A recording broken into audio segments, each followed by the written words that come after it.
വീട്ടിലേക്ക് ആവശ്യമായ സാധനങ്ങളെല്ലാം വമ്പിച്ച ഓഫറുകളിൽ ഒരു കുടക്കീഴിൽ നിന്നും സ്വന്തമാക്കാം. VM super value, Chelakkara. പരിസ്ഥിതി ദിനാചരണത്തോടനുബന്ധിച്ച് ഷൊർണൂർ നഗരസഭാതല ഫലവൃക്ഷത്തൈ നടിയിൽ നടന്നു. നഗരസഭ കൃഷിഭവന്റെ സഹകരണത്തോടെയാണ് പരിപാടി സംഘടിപ്പിച്ചത്. നഗരസഭാ ചെയർപേഴ്സൺ അഡ്വക്കേറ്റ് പി നിർമ്മല ഉദ്ഘാടനം ചെയ്തു. ഷൊർണൂരിലെ മഞ്ഞക്കാടുള്ള ഗവൺമെന്റ് ആയുർവേദ ആശുപത്രി അങ്കണത്തിലായിരുന്നു വൃക്ഷത്തൈ നടീലിന്റെ നഗരസഭാതല ഉദ്ഘാടനം നടന്നത്. ചെയർപേഴ്സൺ അഡ്വക്കേറ്റ് പി നിർമ്മല ഉദ്ഘാടനം ചെയ്തു. ചടങ്ങിൽ വൈസ് ചെയർമാൻ VK അൻരാജ് അധ്യക്ഷനായി. കൃഷി ഓഫീസർ ബിജു പ്രതിജ്ഞ ചൊല്ലി നൽകി.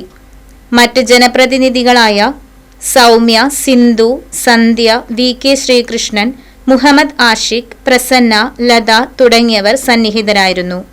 Right Vision News, Shoranur. ആഘോഷങ്ങൾ VM സൂപ്പർ വാല്യൂവിന്റെ ആഘോഷ പദ്ധതിക്കൊപ്പം. ആഴ്ചയിൽ വെറും 250 രൂപ വെച്ച് 48 ആഴ്ച അടയ്ക്കൂ. ആനുകൂല്യ ബോണസ് 1000 രൂപ ചേർത്ത 13,000 രൂപയ്ക്ക് ഓണത്തിന് പർച്ചേസ് ചെയ്യൂ. കൂടാതെ വിഷു, പെരുന്നാൾ, ഈസ്റ്റർ, മറ്റ് നാട്ടുത്സവങ്ങൾക്കും ക്രെഡിറ്റായി പർച്ചേസ് ചെയ്യുവാനുള്ള അവസരവും. ഒപ്പം 10,000 രൂപ വരെ ലാഭം ലഭിക്കാവുന്ന പ്ലാറ്റിനം കാർഡിന്റെയും 5,000 രൂപ വരെ ലാഭം ലഭിക്കാവുന്ന ഗോൾഡൻ കാർഡിന്റെയും പ്രത്യേക പദ്ധതിയും ഒരുക്കിയിരിക്കുന്നു. കൂടുതൽ വിവരങ്ങൾക്ക് ഇന്ന് തന്നെ VM സൂപ്പർ വാല്യൂ സന്ദർശിക്കൂ. ഫോൺ 9447670162.